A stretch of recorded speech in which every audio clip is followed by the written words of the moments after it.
Buenas tardes a todos. Los convocamos a una nueva charla en el marco de las charlas que estamos haciendo con la Listra Verde. Un poco para ir charlando, ir discutiendo temas de economía. Hoy nos acompañan dos compañeros, Mariano Klestemoen y Anaí Rapanini, que nos vienen a plantear un debate sobre la coyuntura actual, y me parece que también lo interesante de esto y lo que venimos planteando hace un tiempo, y con la cuarta o quinta charla que venimos haciendo, es empezar a dar la discusión en los diferentes ámbitos y en las diferentes carreras que tiene nuestra facultad. Un poco de cara a lo que probablemente se venga en este segundo cuatrimestre, y también para iniciar un debate y pensar un poco más distintos temas que hacen al ámbito profesional y que son importantes para cada uno de los profesionales y las profesionales. Sin más y sin aburrirlos tanto, pasamos a los oradores. Cualquier pregunta las pueden canalizar por el chat. También estamos en vivo por Facebook, y también las preguntas por ahí se pueden canalizar, las va a tomar Javi y las iremos trasladando. Y nada, disfruten. La primera oradora es Anaí Rapanini.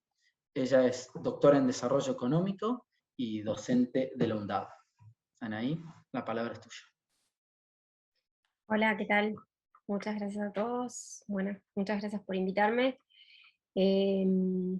Bueno, yo lo que voy a hablar un poquito es sobre el contexto internacional y, bueno, y luego cómo Argentina se ubica dentro de este contexto y cuáles son las dificultades que tiene en el marco del contexto que se desarrolla. Antes que nada, quería también agradecerle a mi equipo de trabajo, a las chicas que también, bueno, me ayudan y estuvieron colaborando y trabajando también en esta presentación. Así que bueno, eso. Bueno, entonces, ay, ya arranco. Esperen que...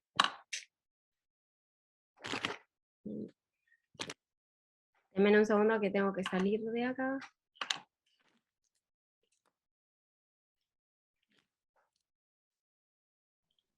No hay problema, la virtualidad nos ha enseñado. Creo que ya estoy. A ver. Dale.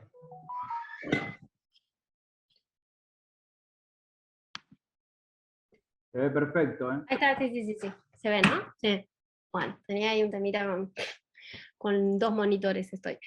Bueno, entonces lo primero que quería destacar es, bueno, cómo fue evolucionando el comercio internacional en los últimos años.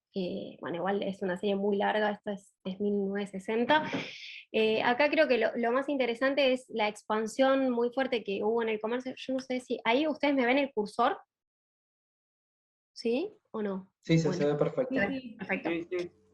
Genial. Bueno, lo que es importante acá destacar es, bueno, a partir de todos los años 90 y luego a partir de los años 2000, la fuerte expansión que tiene el comercio mundial, que va acompañando también, o mejor dicho, el PIB acompaña la expansión del comercio mundial, pero también prácticamente esta tasa de crecimiento muy elevado, muy fuerte que tienen las exportaciones están muy relacionadas también a lo que se llama el fenómeno de las cadenas globales de valor y los intercambios que producen estas cadenas globales de valor. De hecho, en efecto, muchos de los autores y también los datos revelan que esta gran expansión de las exportaciones también tiene que ver con un comercio que está duplicado, porque tiene que ver con la expansión de las cadenas de valor y los cruces entre fronteras, ¿no? De mucha mercadería que va y que viene al mismo tiempo y tal vez tiene poca incorporación de valor agregado o alguna transformación muy mínima, o incluso en algunos casos no llega a tener demasiada transformación. Entonces, lo que se dice también es que este fuerte crecimiento está muy incentivado o que tiene que ver con una duplicación en algunos casos del comercio. Luego, lo que sucede acá, y esta caída bastante fenomenal, tiene que ver con la crisis internacional, como ya todos saben, Y luego tiene que ver el crecimiento que se observa posteriormente, tiene que ver con un crecimiento también de o sea, que quiere decir que es en términos de valor. Y lo que me interesaba como detenerme, que es lo más actual, es la Perdón, situación Anaí, esta. te interrumpo. Sí, Anaí, te interrumpo. Por sí. favor, todos los silencios y micrófonos, así podemos escucharla bien, Anaí. Gracias. Todo tuyo, Bueno, Anaí. Perdón. de paso me tomo un mate. Bueno, entonces lo que quería detenerme acá es en la explicación de la reversión de esta situación, que es una fuerte desaceleración del comercio mundial, una caída de las exportaciones, que está muy vinculada a un proceso de reversión de las cadenas globales de valor, y también acá hay una situación que ahora voy a pasar a explicar con algunos gráficos también de cadenas, que tiene que ver con que los países se volvieron más hacia adentro, trabajaron mucho más, de hecho China, Asia, volvieron al comercio más tradicional y a la generación de valor interna y al consumo interno. Entonces, vamos a ver algunas series que lo que es el proceso de expansión de las cadenas globales de valor se revierte. Acá, bueno, básicamente este es el mismo gráfico, pero es exportaciones mundiales sobre Producto Bruto Global, y ahí se ve un poco más claro el estancamiento. Lo voy a pasar. No sé qué pasa. A ver. Me bloquea. Ahí está. Bueno, y acá justamente lo que les quería mostrar era también cómo estos son importaciones mundiales en valor y en volumen, lo que muestra es prácticamente los desfasajes de precios, que justamente los picos que se ven acá son los picos donde primero hay una brecha ya que se mantiene, pero bueno, en este caso el valor cae y luego el valor aumenta, que eso tiene que ver con el crecimiento de los commodities post-crisis internacional, y nuevamente esta tendencia que estuvimos teniendo en los últimos años, y ahora con una caída. Si vemos 21, también vamos a ver que ahora hay un crecimiento también de los precios de los commodities. Y luego lo que quería mostrar era como, bueno, los datos no son muy alentadores, ¿no? De la crisis internacional, perdón, de esta crisis de la pandemia, ¿no? O post-pandemia, de cómo evolucionarían. A ver, esto es un dato que es una regresión, unos datos que pusieron la OMC, donde dice, bueno, si tuviéramos, o por lo menos si estaríamos creciendo en paralelo a los niveles de crecimiento de más o menos 2011, o sea, si extenderíamos, esto parte como de 2011 la línea de tendencia, bueno, estaríamos en la línea celeste, o azul, mejor dicho. Si el escenario es alentador, bueno, estaríamos en la línea verde, y si el escenario es desalentador, estaríamos por la naranja, pero digamos que de ningún punto de vista, o por lo menos por lo que se está observando en los últimos meses, y bueno, también por la crisis que está teniendo la pandemia, porque todavía no terminó, yo creo que vamos a estar en la línea azul, con suerte, digamos, con un crecimiento, una recuperación mucho más lenta, o incluso también hay que ver qué sucede en estos últimos meses. Pero bueno, la verdad que el escenario favorable, no es favorable, el escenario de recuperación no es muy favorable, que digamos. No, ahora se me bloqueó esto. Ahí está. Ahí está. Bueno, y este es el gráfico que les decía con respecto a los momentos de reversión de las cadenas, donde nosotros tenemos un primer periodo con fuerte expansión, que es todo este periodo, hasta el 2008, no sé si alcanza a ver, yo tengo el monitor justo, pero bueno, más o menos es este periodo, con una baja, ¿sí?, en lo que es el comercio doméstico, y un aumento de las cadenas globales, que acá la OMC lo divide en lo que se llama complejo simple y tradicional, que tiene que ver con, la complejidad tiene que ver con las idas y vueltas que tienen el traspaso, o sea, el paso de frontera que tiene la mercadería. Y luego tenemos, luego de la crisis, tenemos una reversión, o sea, un estancamiento del crecimiento del comercio en las cadenas globales y un aumento del comercio doméstico.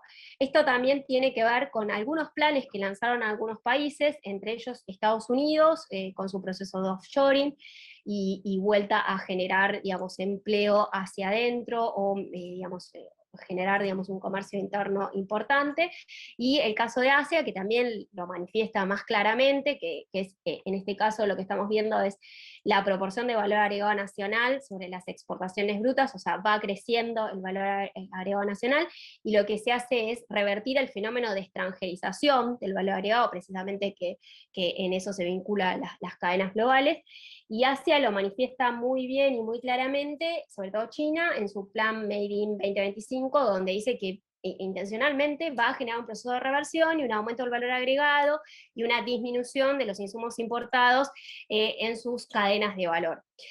Pero bueno, si bien Estados Unidos no lo menciona, se ve claramente que ese proceso se genera, y la Unión Europea también, digamos, aunque no dice demasiado al respecto. Bueno, y acá, frente a todo este contexto, lo que quería mostrar también era algunos datos sobre aranceles digamos, no, este fenómeno, o sea, el fenómeno mundial, o digamos, la falta de recuperación o la poca expansión que vamos a vivir en los próximos años del comercio mundial, se suma a un agravante que son las pararancelarias y las tarifas. Pero en este caso yo quiero mencionar y mostrar algunas cositas, porque siempre se dice como que los países desarrollados son los que menos protegen en términos de tarifas, eh, pero eso lo quiero distinguir que sucede, como se ve acá, en productos industriales, no agrícolas. Precisamente lo que vamos a ver acá en esta caja bigote es que los países de ingreso alto, sí, efectivamente son los que menos tarifas aplican, en color celeste o verdecito, que es no industrial. Pero cuando nosotros observamos eso en el comercio agrícola, que es justamente donde nosotros tenemos nuestro potencial para poder exportar, lo que vemos es la situación contraria, y que los aranceles son mucho más altos que el resto de los bloques de países de ingresos bajos o medios. Con lo cual me parece que ya esto es un agravante que se suma, más allá de que hay una parte que es positiva, que el comercio de alimentos, sobre todo con la crisis y la pandemia, aumentó. Pero bueno, nos encontramos con esta dificultad, y nos encontramos con esta otra dificultad, que es la posibilidad de aplicar un arancel máximo consolidado ante el OMC, muy alto en el caso de los países desarrollados, en caso que lo necesitan. Esto no es el arancel que aplican, sino la posibilidad que ellos tienen de aplicar en alguna de sus actividades, porque negociaron ante el OMC, la posibilidad de aplicar aranceles altos. Entonces, acá lo que se ve más o menos, en este caso, que es fish acá, que es pescado, de acá para la derecha comienzan las actividades con mayor valor agregado, y de ahí para la izquierda las de menos valor agregado. Y lo que se ve justamente en el color naranja, que son los de high level, que son los países de mayor ingreso, incluso algunos se extralimitan y hay puntos por encima de caja bigote, o sea, aranceles, la posibilidad de aplicar aranceles en productos agrícolas o alimentos muy, muy alta. Acá tenemos animales, producto, café, té, tabaco, algodón, otros productos. O sea, fíjense que siempre los naranjas tienen una extensión mucho más alta, que son los países desarrollados, o sea, que tienen la posibilidad de aplicar, y de hecho lo usan, si lo necesitan, lo hacen, digamos. Sumado a esto, tenemos una tendencia creciente hacia la aplicación de barreras no arancelarias, y acá Argentina también se queda muy, muy complicada y muy desdibujada, porque las barreras no arancelarias que se aplican son cada vez más sofisticadas, y de hecho, lo que se observa acá es que el celeste, que son, creo que es obstáculos técnicos al comercio, y las fitosanitarias, que son las amarillas, pero si mal no recuerdo, son las que más crecen durante todo el periodo, sobre todo post-crisis internacional. Y Argentina tiene serias dificultades para aplicar este tipo de medidas, bueno, ahí Mariano seguramente puede ampliar mucho más, pero por las certificaciones, porque a veces las certificaciones son costosas, porque además las tienen que aplicar las empresas argentinas también, y porque además a veces las certificaciones son certificaciones de afuera, o incluso las máquinas para poder certificar son muy caras. Con lo cual esto complica bastante más el panorama. Y acá estaba separadito solo fitosanitarias. Perdón, disculpen, esto por no ver. Disculpen, esta entonces no estoy viéndolo de abajo. Lo que muestra acá son los países que más aplican barreras arancelarias, y que los azules son barreras no arancelarias, perdón. Los azules son los países desarrollados. O sea, esto es que los países desarrollados aplican más barreras no arancelarias. Y estas son el tipo de barreras que se aplican, que son los obstáculos técnicos al comercio y las fitosanitarias. Y en este caso estábamos observando los países desarrollados también. O sea que acá no solamente que los que más aplican barreras no arancelarias son los países desarrollados, sino que lo hacen de forma más sofisticada o en barreras más sofisticadas. Y acá es un dato de color antes de pasarme a plantear lo de Argentina, o la situación para Argentina, es que mientras que Argentina tiene, estas son las demandas que Argentina recibe y de países desarrollados, y las demandas que Argentina genera a países desarrollados. Entonces, mientras que Argentina, el 79% de las demandas que le generan a Argentina países desarrollados se resuelven o se resolvieron, ya, digamos, hacer un conteo de todas las barreras. Solo el 26% de las barreras de las demandas realizadas por Argentina a países desarrollados, solo el 26% se resuelven. Tenemos muchísimas demandas que hasta la actualidad no se han resuelto. Y eso complica mucho la situación para Argentina, porque en algunos casos son prohibiciones absurdas, bueno, mejor dicho, no quiero decir prohibiciones, sino restricciones absurdas, en el caso de biocombustibles, entre otras, que tardan bastante también en resolverse.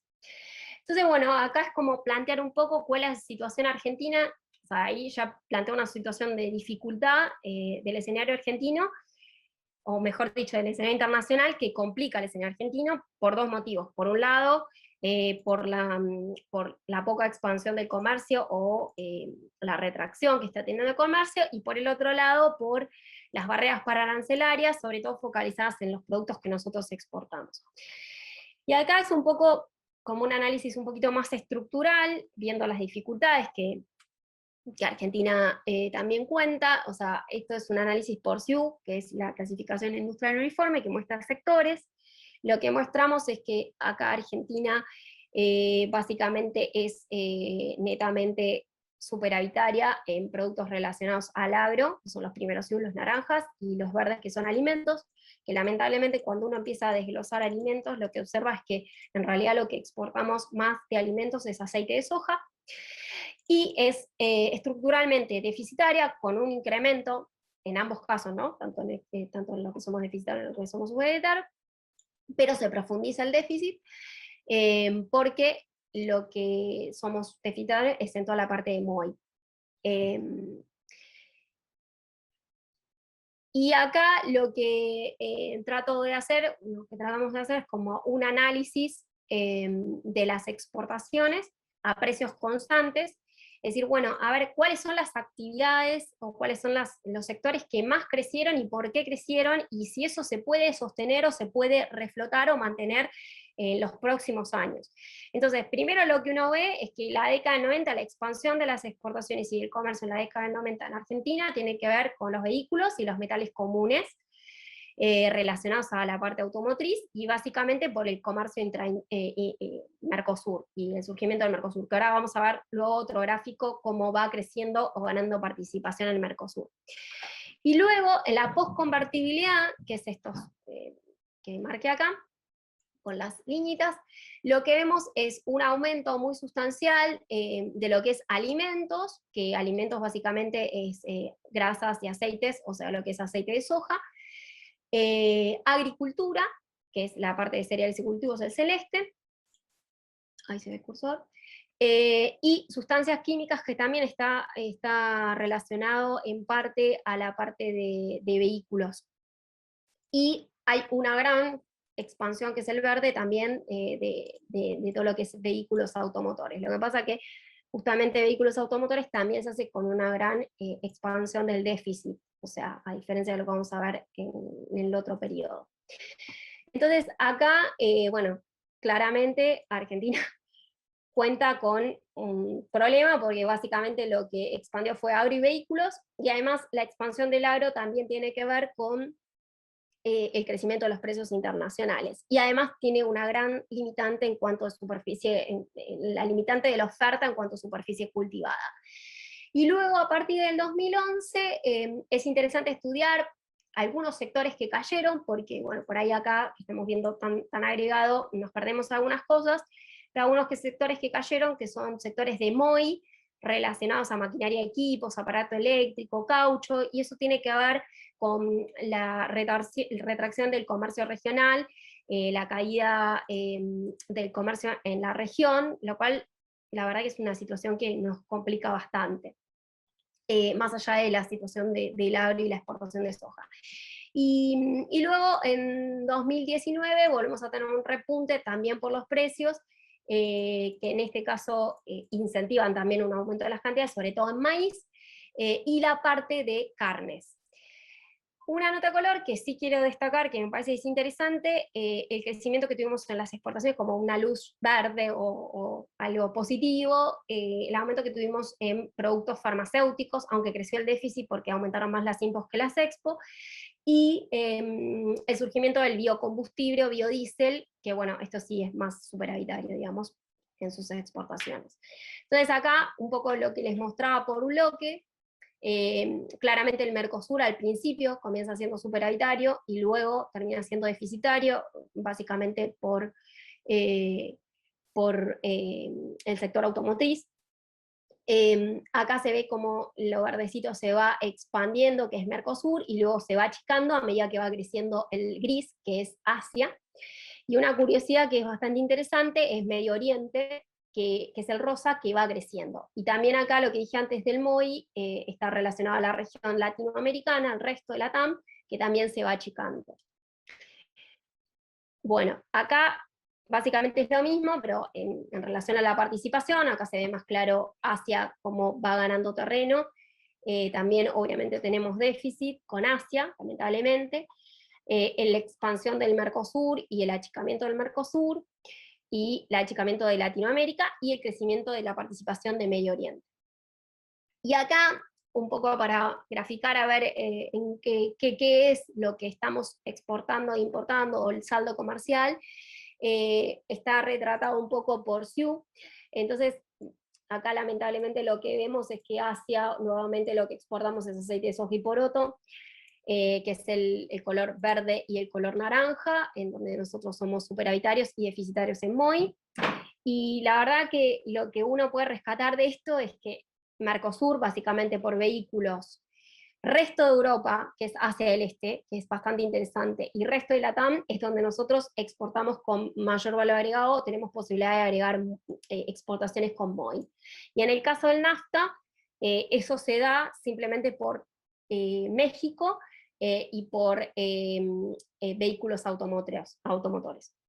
Y acá es un ejercicio que hicimos con el equipo que me parece que está bastante piola, que lo que tratamos de ver es estudiar, o sea, sacamos distintas fotos en distintos momentos y tratamos de ver, estudiar el cuadrante derecho superior, que es este, en donde Argentina tenía un crecimiento de las exportaciones argentinas en valor, pero al mismo tiempo tenía un aumento de su inserción hacia los mercados de destino. Es decir, crecía también en participación de los mercados.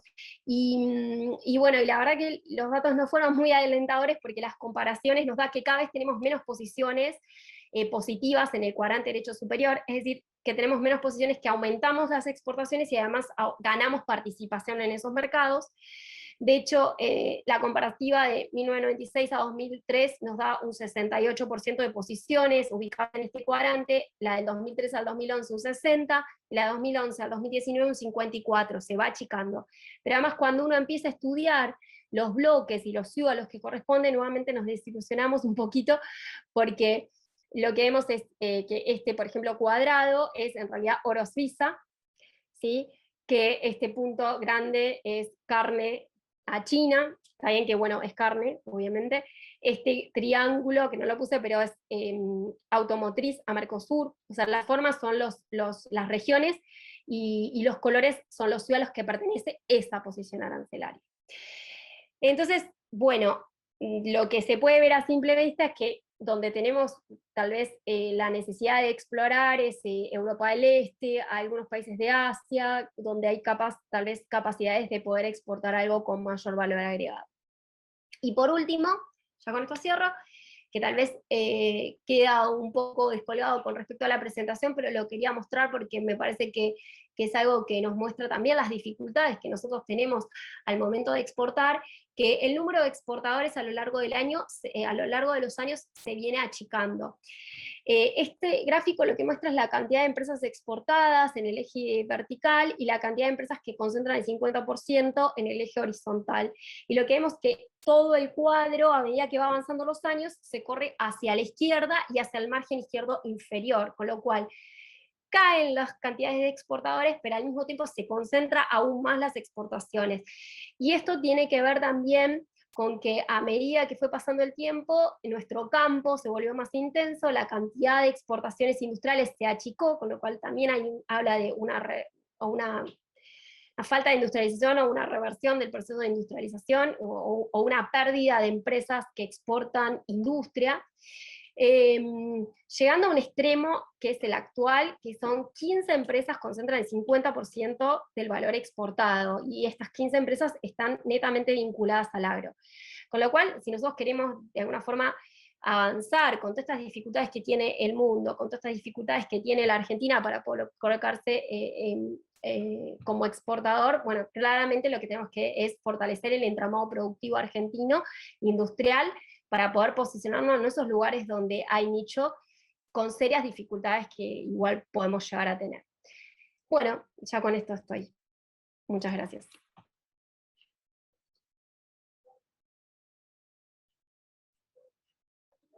Muchas gracias, Anaí. Es importante todos estos temas, lo que planteas, digamos, en la estructura productiva argentina siempre corremos atrás del sesgo de la restricción externa, y todos esos ciclos del cuello botella que genera la restricción externa, digamos, teniendo un buen análisis como lo que vos planteaste en relación a la cantidad de exportaciones y al saldo de la balanza comercial, es clave para pensar un programa de desarrollo. Así que me parece muy interesante. Bueno, el siguiente orador es Mariano Kestenboim, digamos, compañero con el cual cursé gran parte de la carrera. Es economista, embajador argentino en el Mercosur y IADI, y también docente en la UNDAD. Mariano, te cedo la palabra. ¿Qué tal? Buenas noches, muchas gracias. Y me parece que es una descripción excelente de la situación actual del comercio. Yo lo que voy a tratar, me parece enfocarme un poco más en la cuestión de la integración regional, de cómo viene el vínculo con nuestros países hermanos latinoamericanos. Yo represento a nuestro país en dos asociaciones. Una es la Asociación de Integración para América Latina, ALADI, y LADI es una asociación que tiene su antecesor en la LAC, y a partir de 1980 se convirtió en ALADI, pero básicamente siempre han sido los mismos socios, son 13 países latinoamericanos, son los 13 países más grandes de la región.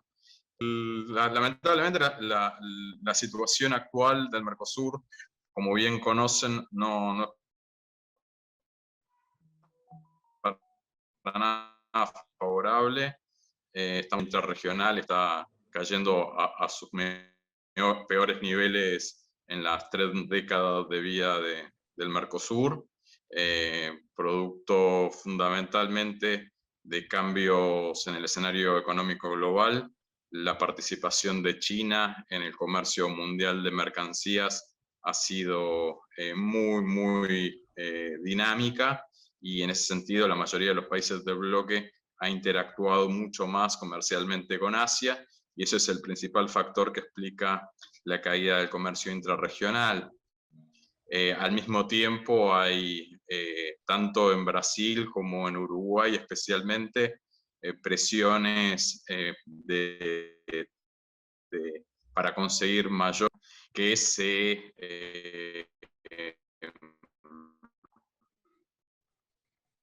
presentan en dos grandes temáticas de estos países. Por un lado, Brasil lidera el reclamo por una reducción en el arancel externo común. El arancel externo común es el mismo desde hace ya 26 años. Fue un arancel que fue pensado a principios de los años 90 con una estructura productiva a nivel mundial y comercial muy distinta de la que tenemos hoy, y nunca ha habido una reforma integral del arancel externo común, con lo cual el planteo luce razonable, pero la propuesta que realiza Brasil de reducción arancelaria, que en un principio era reducir directamente los aranceles del bloque a un 50%, y luego ha sido disminuida esa ambición, llevándola a dos reducciones de 10% cada una y que totalicen un 20% de reducción arancelaria. Es una posición que Argentina no ha compartido. Nuestro país no la ha compartido porque es una reducción que se pretende de forma lineal, transversal en todo el nomenclador arancelario, con lo cual no hay un tratamiento diferenciado en función del nivel de agregación de valor y de capacidad productiva que tiene nuestra región.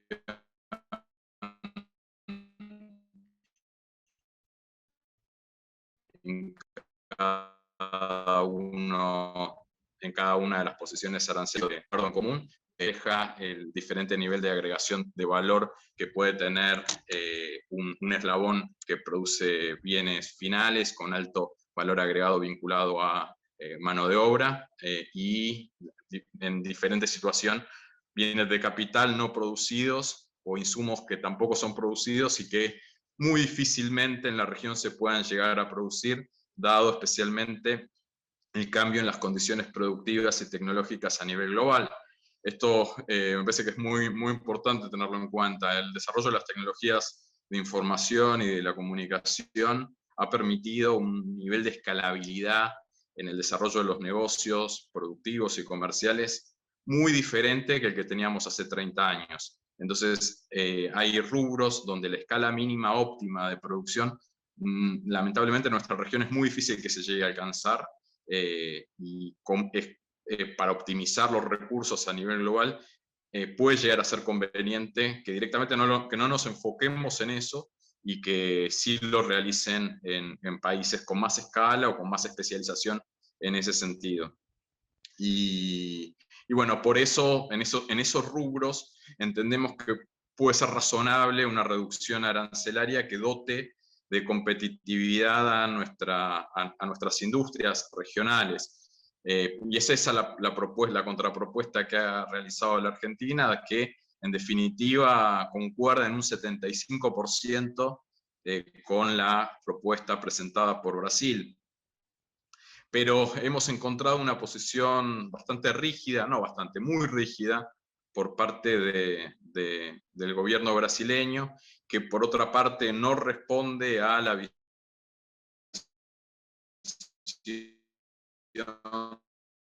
de cámaras industriales de Brasil.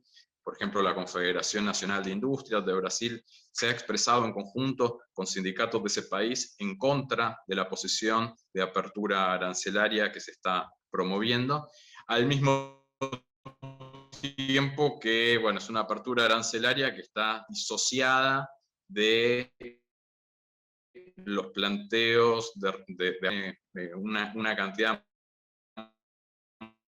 muy importante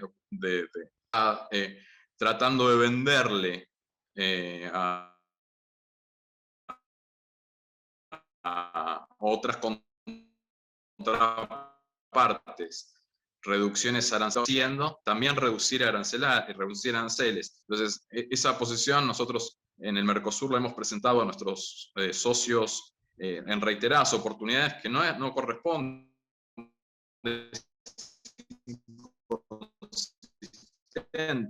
estar tratando, después se lo estás ofreciendo al mismo tiempo a todos sin ningún tipo de contraprestación. Es algo muy elemental, pero que este tipo de razonamientos parte de visiones ideológicas muy cerradas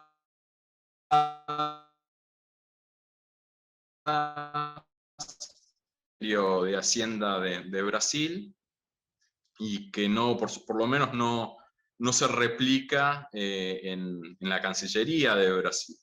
Y por otra parte, un acompañamiento bastante firme por parte tanto de Uruguay y de Paraguay. Entonces, en este sentido, estamos en una situación bastante complicada en la negociación. Pero como nosotros no somos intransigentes, ofrecemos una reducción arancelaria, como les comenté, la posición más inflexible, más dura, a pesar de tener mayoría por parte, más apoyo, a pesar de tener más apoyo, Brasil, Paraguay y Uruguay no están ofreciendo una compensación para la Argentina, y tampoco se está previendo una compensación para los sectores industriales que sufrirían las consecuencias de esta apertura tal cual se está proponiendo.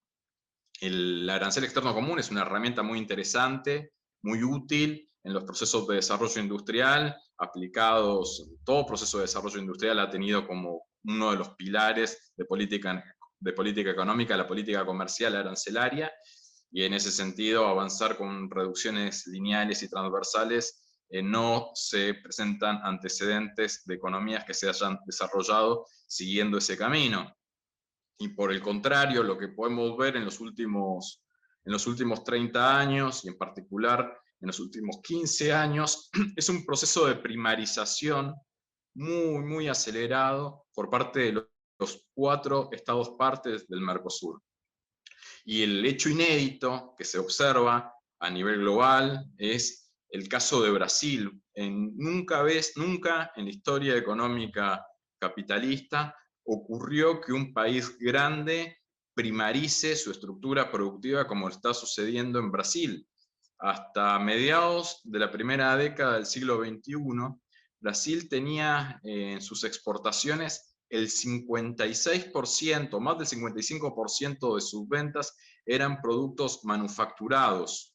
En el último año de registro fueron menos del 30% de sus productos manufacturados los que exportaron en relación al total de lo que exportan.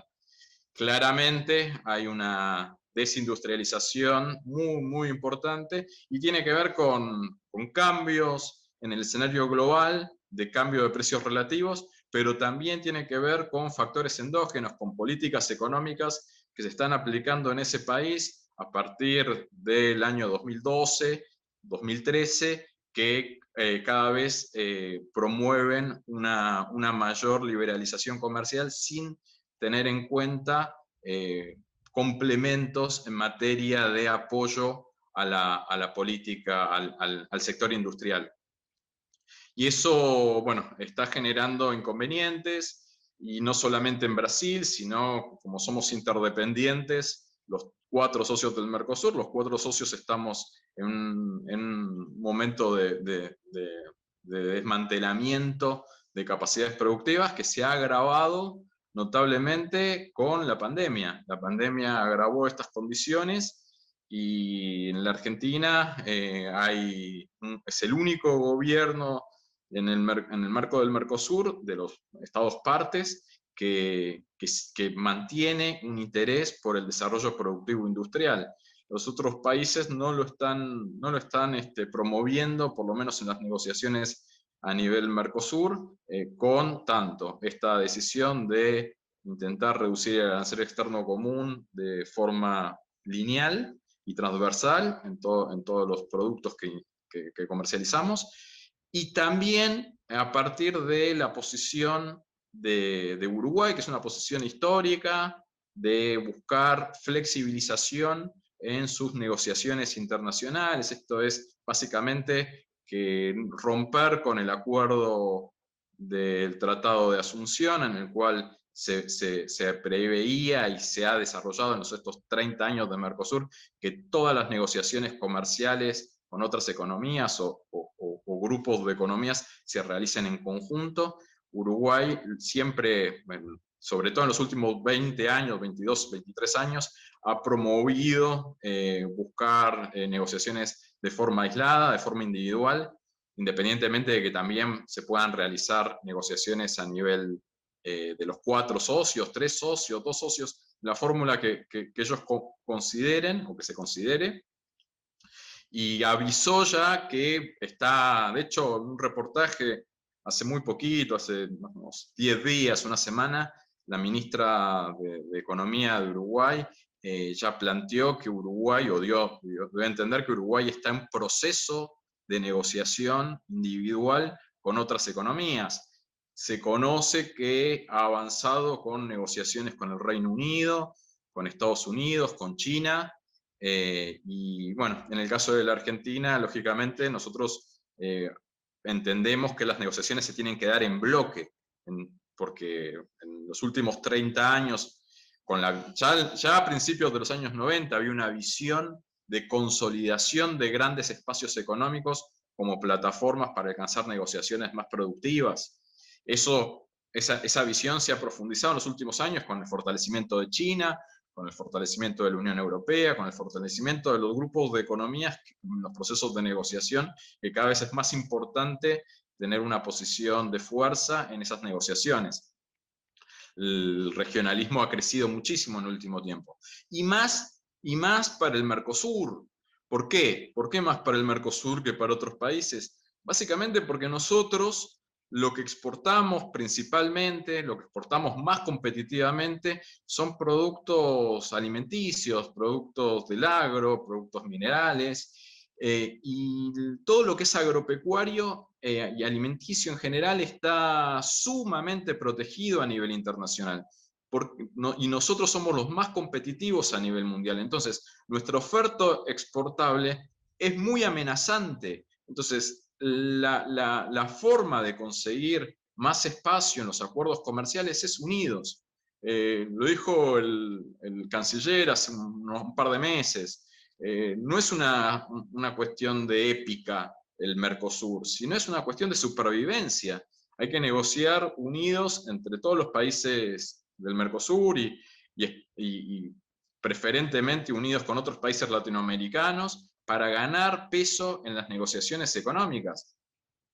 Y en ese sentido, bueno, lamentablemente la visión de Uruguay no es coincidente. Desde ya el peso, el lobby del sector industrial en Uruguay ha perdido mucho en los últimos 30 años, y hay una visión que no contempla la interdependencia que hay respecto al resto de los países del bloque, especialmente respecto a Argentina y Brasil, que somos los que más podríamos perder en materia industrial, que tendría una repercusión negativa también en Uruguay, dado el vínculo, el flujo económico que tenemos entre los 4 países. Entonces, esa visión liberal, de aperturista, es muy fuerte y no, a pesar de que expresamos nuestra voluntad buscando acuerdos comerciales, por ejemplo, con la Unión Europea, y esa voluntad quedó expresada de que se redujo, por ejemplo, los cupos que esperábamos alcanzar en esos acuerdos al 50% para cerrar. El gobierno de Macri facilitó muchísimo la negociación para poder alcanzar ese acuerdo que aún no ha sido firmado. Y los países centrales ya va, Gustavo. Gustavo, ¿querés decir algo? Cuando termines, perdón, te tiro una pregunta. Sí, ya estoy cerrando, gracias. cierro con esto, me parece lo más importante. Nuestra oferta, primero, somos los más competitivos en lo que mejor exportamos, lógicamente, productos alimenticios. Y ellos, los países centrales, no plantean, como vimos claramente en la presentación de Anaí, no plantean posiciones muy proteccionistas, que pueden ser aún mucho más, potencialmente muy proteccionistas, con barreras mucho más sofisticadas, no solamente arancelarias, sino pararancelarias. ¿Por qué? Porque el autoabastecimiento en alimentos es central, geopolíticamente es fundamental. Lo mismo desde el punto de vista medioambiental y desde el punto de vista de contención de las migraciones del campo a la ciudad, para evitar la saturación en las grandes ciudades y mantener la actividad agrícola, mantener el medio ambiente, mantener ese campo bien desarrollado y pujante, con subsidios enormes que distorsionan cualquier planteo liberal, y también con estas barreras que bien graficaba anteriormente Anaí. Así que bueno, esa es la posición. Nosotros en el Mercosur y en la ALADI estamos con una vocación integracionista completamente, pero bueno, hay una posición por parte especialmente de la economía más grande de Latinoamérica, de Brasil, pero expresada básicamente por su gobierno, por su poder ejecutivo, que busca otro tipo de integración, integración mundial, otro tipo de inserción mundial, que está generando las dificultades que todos seguramente los que estamos acá conectados las vemos día a día. Bueno, les agradezco la atención y sigue abierto a consultas. Gracias, Mariano. Gracias por todo. Si quieren, vamos a empezar con las consultas. Gustavo, tenías una, si querés decirla verbal, así se escucha y la respondo. Gracias. Bueno, gracias, Mariano, por la intervención, fue muy clara y un orgullo que nos representes en donde nos representas. Pasando a la pregunta, y amén de entender las dificultades que se dan al interior del bloque de Mercosur, las características de los países miembros respecto a sus potencialidades exportadoras tienen similitudes, ya sea juntos o separados. ¿Cuáles son las perspectivas de comercio con China, teniendo en cuenta lo que ya todos sabemos respecto al crecimiento actual y futuro de China, y cómo podemos insertarnos? O sea, ¿qué se piensa desde ALADI fundamentalmente, pero también desde Mercosur? ¿Qué se puede pensar como una vía de inserción a cadenas de valor en las que China hasta hace 10 años solo se configuraba como un país productor, pero que ahora inicia también un deployment como distribuidor y eventualmente también como generador de valor, incluso intangible, ¿no? Marcario, etc. En definitiva, ¿cuál es el futuro del comercio exterior en la Argentina vinculado a China? ¿En conjunto o separado del Mercosur? Es realmente un desafío gigante, porque la posición de China, y que se ha mantenido en los últimos años, es importar bienes con muy poco valor agregado, con el mínimo valor agregado, y industrializar todo lo posible en su territorio, aprovechar los recursos naturales y de hecho como contrapartida a aportar desarrollo de infraestructura a través de inversiones extranjeras directas en la región que facilitan la extracción de recursos naturales para después industrializarlos en su territorio. Entonces, en esa posición, bueno, la posición de nuestros socios del Mercosur es exportar todo lo que se pueda. Acá en Uruguay, por ejemplo, la posición del sector frigorífico es buscar mercado a cualquier costo, conseguir reducciones arancelarias y ampliar cupos de exportación de carne, de lácteos, que son sus dos principales productos de exportación. En Brasil tampoco hay una posición firme en materia de buscar acompañar esas exportaciones primarias con productos de mayor valor agregado. Entonces, a nivel del Mercosur, hoy por hoy es bastante complicado conseguir acuerdos de exportación que tengan productos, que contemplen productos con mayor valor agregado. Desde ya Argentina tiene la posibilidad de diversificación, de integración, de exportación de productos con un nivel de agregación de valor agregado más importante.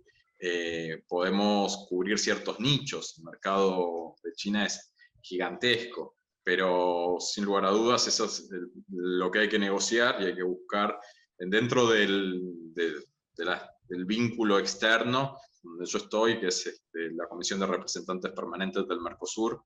No tratamos temas comerciales, pero sí en la Secretaría de Relaciones Económicas Internacionales, ahí sí hay una subsecretaría de promoción comercial que está trabajando en ese sentido. Tratar y a través también de la Agencia de Inversiones y de Comercio Internacional, también se busca promover el comercio, la exportación de productos con más valor agregado, apoyándolos con ayudas en las misiones comerciales, subsidios, créditos, pero lógicamente es una misión muy complicada y en los últimos meses, como consecuencia de las restricciones presupuestarias desatadas por la pandemia, ha sido aún más difícil. Todas las restricciones a nivel global para la movilidad también han complicado mucho ese trabajo, pero sí, es muy difícil. Es un relacionamiento en el cual hay que trabajarlo, creo, comparto con vos, Gustavo, que hay que trabajarlo coordinadamente con nuestros socios, pero en estos momentos la situación es muy crítica y estamos buscando trabajar por lo menos en una posición defensiva de mantener algunos espacios de integración. De acuerdo. Sí, si me permitís tratar de repreguntar, Mariano, de buscarle una vuelta de tuerca a lo que contestás, amén de las dificultades del caso, sin duda, sería interesante saber si hay algún plan concreto para insertarnos, aunque sea en los nichos del mercado chino, partiendo fundamentalmente de lo que ya sabemos, ¿no? El enorme crecimiento de consumo de la clase media china, genera, digamos, lo que para ellos son nichos, para nosotros son mercados grandes, y claramente hay productos, incluso del sector agrícola o de economías regionales, donde Argentina tiene un historial de agregación de valor, como por ejemplo la industria vitivinícola, y a pesar de ser una industria pujante, con un mercado interno muy importante, entiendo que a la hora de ingresar a China, estamos incluso debajo de Chile, que es que tiene una producción vitivinícola incluso inferior, y no hemos podido encontrarle la vuelta al mercado chino. Entonces, desde los distintos estamentos del Estado argentino, ¿qué estamos haciendo para hacer el catch-up, para acortar distancias? Como te decía, ahí está la Secretaría de Relaciones Económicas Internacionales y la Agencia de Inversiones y Comercio Internacional, que están trabajando con productores locales, tratando de apoyar las emisiones comerciales, subsidios, créditos a baja tasa, también con desarrollo productivo, pero es un trabajo de la Subsecretaría de Comercio Internacional, a la cual, bueno, yo tengo vínculo, pero no tengo un contacto permanente con ellos.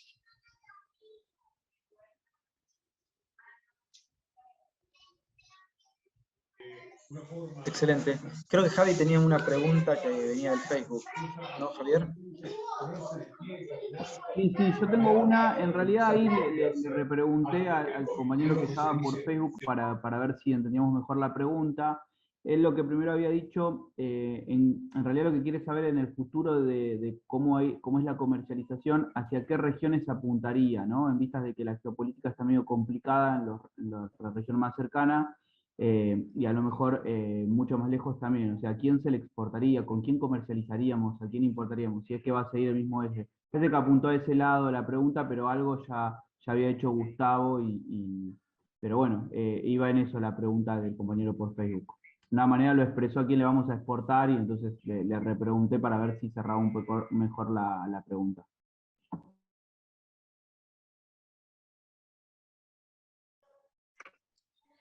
Yo solo iba a aclarar una cosita que me parece que algunas cuestiones que me parece que hay que explorar, y sobre todo la posibilidad de acuerdos, porque la verdad es que no hay acuerdos comerciales con respecto a estos países, y me parece que está bueno, como sí hay acuerdos de cooperación, pero me parece que hay algo para explorar ahí, que es Medio Oriente, como decía, Europa del Este, y algunos países de África. Entonces ahí también, bueno, con las dificultades que eso implica, pero me parece que son territorios que, o sea, en general, digamos, tratar de también de profundizar lo que nosotros exportamos a los destinos donde exportamos con mayor valor agregado y tenemos superávit.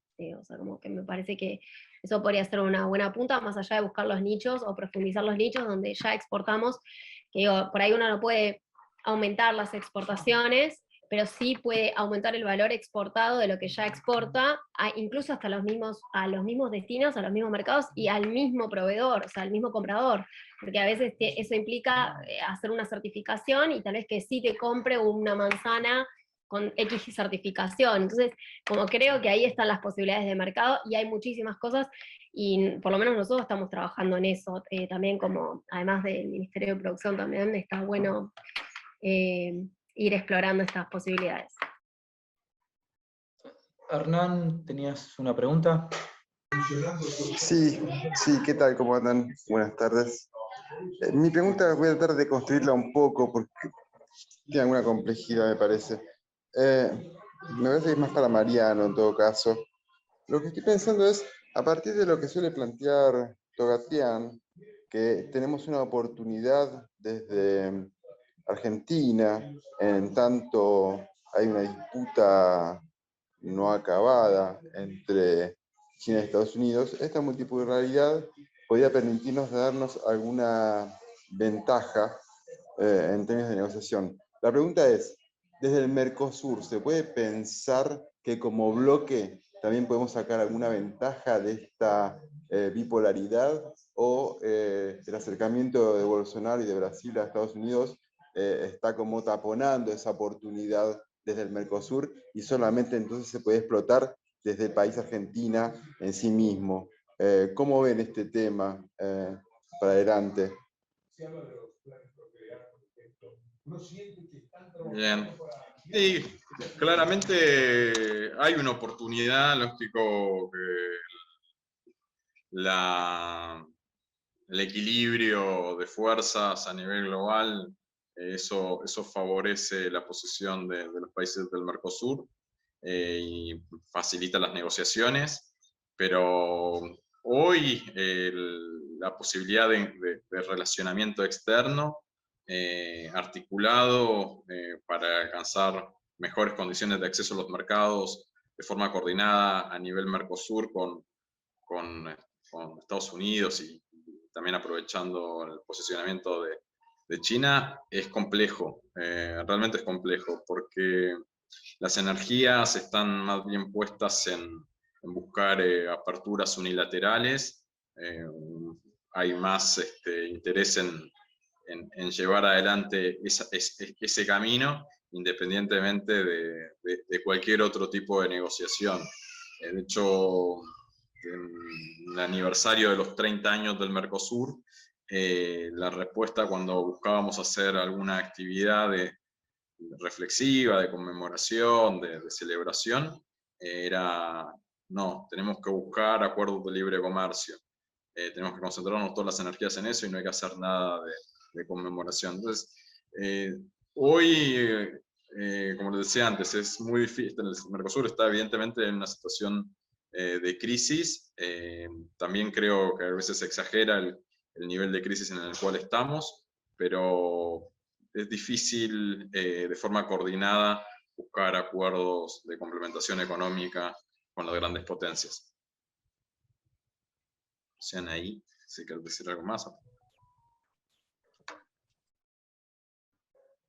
Yo por ahí lo que podía llegar a pensar como una potencialidad, pero hay que estudiarlo un poco mejor, que lo estábamos pensando también con todo esto de la EC, y la reducción de, bueno, y todo lo que proponía Brasil, que en caso de que Brasil siga deteriorando su comercio, su entramado productivo industrial, y nosotros por lo menos mantengamos el que tenemos, o tratemos de mejorarlo, ¿qué posibilidad hay para ampliar mercado a Latinoamérica? Como que me lo planteo, un poco con la desgracia ajena, no es porque me simpatice esa idea, porque la verdad que lo que me simpatiza es más ir en conjunto con Brasil, como decís, negociar y ganar mercado, pero bueno, tal vez planteo qué puede suceder con respecto a eso si sabemos aprovechar esa oportunidad tal vez. Nada, pero bueno, eso implica también que no haya una reducción de tarifas unilateral por parte de Brasil, porque eso también generaría o podría generar una triangulación y nos afectaría muy sustancialmente. Pero bueno, no sé, como por ahí más para vos, Mariano, no sé qué te parece, capaz que es como para pensarlo tal vez. Sí, desde ya, pero bueno, vuelvo a lo mismo. Hoy la coordinación es bastante complicada. La lleva adelante la Cancillería Argentina. La Cancillería Argentina agota todas las instancias. ¿No? Lo que yo sigo los temas. No es de la competencia de la Comisión de Representantes Permanentes del Mercosur esa temática, pero sí, es realmente muy complejo. De hecho, en esta comisión tenemos el Fondo de Convergencia Estructural del Mercosur, que son programas de desarrollo de infraestructura en los países del bloque, y hay un mandato del Consejo de Ministros del Mercosur que busca la renovación del FOSEM, ser un FOSEM 2, y no están dadas las condiciones ni siquiera para eso, cuando claramente, por ejemplo, a Uruguay y Paraguay les convendría muchísimo avanzar con esos programas. No hay forma de impulsarlo. Entonces, lamentablemente no es la situación que todos queremos, pero avanzar en acuerdos comerciales, complementaciones y demás, hoy es muy difícil. Como decía antes, la energía por parte de los negociadores de Brasil y de Uruguay está claramente posicionada en buscar una apertura unilateral, independientemente del costo que eso pueda llegar a tener sobre nuestras estructuras productivas, y acuerdos de libre comercio. Acuerdos de libre comercio que Argentina, por ejemplo, en el caso de Corea del Sur, decidió abandonar la mesa de negociación, la mesa de negociación de acceso a bienes y normas de origen, que es lo más importante dentro del acuerdo comercial, de ese acuerdo comercial con Corea del Sur, y sin embargo pasó 1 año y medio de esa decisión, cuando recién empezaba la pandemia, y Uruguay, que es el que coordina y el que más ambición tiene aperturista, no consiguió nada del mercado coreano como para poder cerrar el acuerdo. Y en el caso del acuerdo comercial que también está en desarrollo con Canadá, por ejemplo, que lo coordina Brasil, ahí los negociadores canadienses no quieren negociar con el Mercosur por la política. Entendemos que lo que de Canadá nos han dicho es que tienen dificultades para negociar por videoconferencias, que quieren que sea presencial la negociación, pero sin embargo en Canadá se hacen negociaciones con la Unión Europea países de la Unión Europea y con la Unión Europea sin ningún tipo de inconveniente. Entonces entendemos que también hay dificultades por la política medioambiental del Mercosur. Así que no, es muy compleja la situación como para tratar de alcanzar acuerdos regionales más allá de sostener una posición por un tiempo hasta tanto haya posiciones políticas más cercanas a la nuestra. Excelente. ¿Alguna consulta, alguna duda, algún comentario de alguien más? No, yo quería decir un aviso, No. Ian, más que nada recordarles a todos para las próximas actividades, para estar en contacto, a charlas gratuitas, listaverde@gmail.com, y además que está abierto el empadronamiento en la facultad para votar en las próximas elecciones para el consejo, así que es importante, como siempre lo repetimos, hoy en día la facultad la maneja la lista, una sola lista, un solo color, son todos los profesores, los docentes y los estudiantes, profesores, profesionales y estudiantes del mismo color, del mismo partido político que conduce la facultad, y es importante conseguir una minoría para poder controlar, para poder discutir, para poder llevar nuevas ideas, y bueno, y qué mejor que sea de la lista verde, ¿no? Así que todos los que puedan votar están graduados, tienen su título en mano y nunca se empadronaron o no votaron en las últimas 2 elecciones, pueden mandarnos un mail para consultar cómo hacer para anotarse, para empadronarse, o ir a la facultad, que pueden sacar turno por la página de la Facu de la MIECON. Así que cualquier cosa, cualquier duda, cualquiera de nuestras redes sociales, al mail de las charlas, o a cualquier otra forma, por señales de humo, pero contáctenos con nosotros, así podemos ayudarlos a que empadronemos y que bueno, podamos meter la minoría. Era eso nomás, ese recordatorio. Como dijo Javi, importantísimo, y más de cara a que este año hay recambio de rector y decano en todas las facultades. Así que es importante poder, digamos, tener una voz distintiva en económicas, en la cual la gran mayoría de los que veo acá salimos de económicas y por ejemplo, muy pocos seguimos y podemos dar clases ahí por la propia lógica política de la facultad que no nos deja poder dar clases en la facultad o nos hace difícil, o en algunos casos a algunos compañeros los ha expulsado. Así que eso es importante para poder dar universidad y poder tener una facultad como la que todos, digamos, cursamos y transitamos durante mucho tiempo. Bueno, agradeciendo especialmente a Anaí y a Mariano y a todos los que participaron acá en el Zoom y por Facebook en vivo, por la participación. Como dijo Javi, van a haber muchas más charlas, así que pueden mandar un mail ahí para estar atentos, si no en cualquiera de nuestras redes sociales, Instagram, Facebook, también las vamos publicando. Y bueno, los esperamos en una próxima charla para debatir y seguir construyendo un pensamiento distinto y seguir construyendo una patria para todos y todas. Muchas gracias y buenas noches.